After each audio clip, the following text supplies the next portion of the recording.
Greetings. We continue to our study in the book of Revelation. We begin in chapter 8 today, the opening of the seventh seal. And when he had opened the seventh seal, there was silence in heaven about the space of half an hour. And I saw the seven angels which stood before God, and to them were given seven trumpets. And another angel came and stood at the altar, having a golden censer, and there was given unto him much incense, that he should offer it with the prayers of all saints upon the golden altar which was before the throne. And the smoke of the incense which came up with the prayers of the saints ascended up before God out of the angel's hand.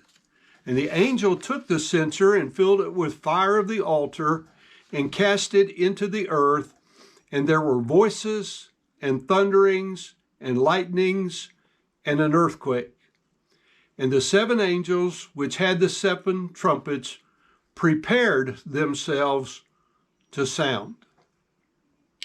Now, we've previously established that the opening of the seven seals of the seven-sealed scroll of Revelation 5 has to do with authority.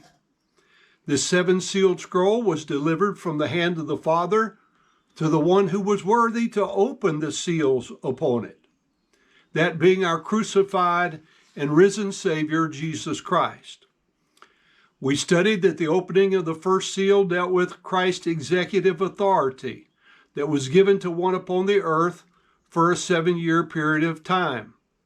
The second seal dealt with Christ's military authority given to one upon the earth for a 7-year period of time.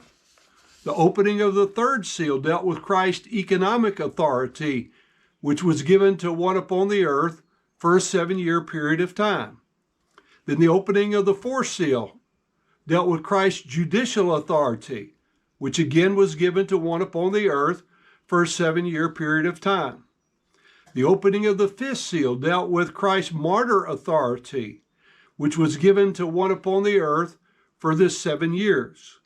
The opening of the sixth seal dealt with Christ's atmospheric and astronomical authority given to one upon the earth for the 7 years. Likewise, the opening of the seventh seal deals with Christ's judgmental authority, which will be given to one upon the earth for this 7 years. We say that it is given to one upon the earth because, as we will see, as the book of Revelation unfolds, power is given to the beast and to the false prophet from the great dragon, Satan. This power is used to judge and to martyr those who oppose them. They also receive power to do great signs in the heavens in order to deceive those dwelling upon the earth.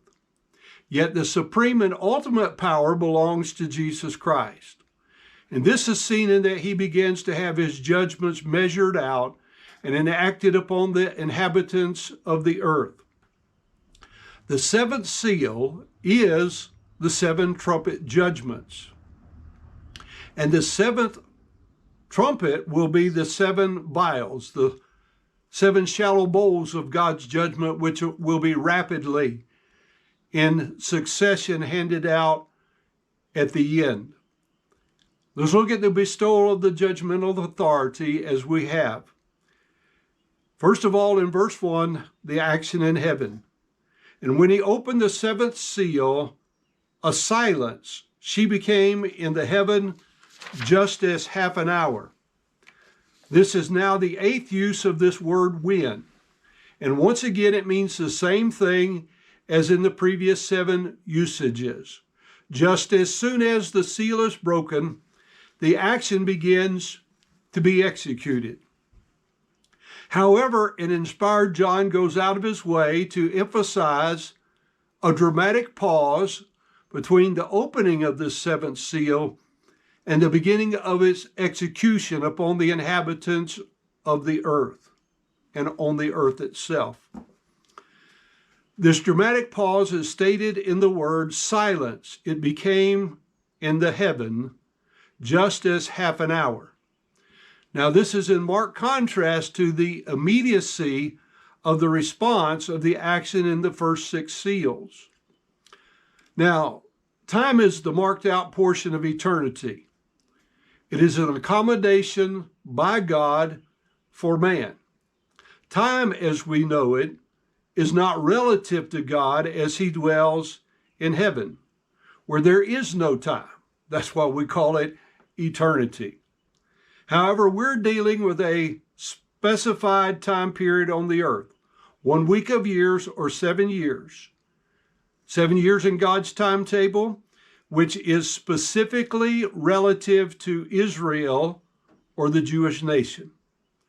Now, if we were to apply these simple mathematical calculations, that 1 day equals 1 year, then a half hour or 30 minutes could mean that 7.5 days pass upon the earth while this silence is happening in heaven. And we should note as we conclude today, this is the only use of the word half hour in the New Testament.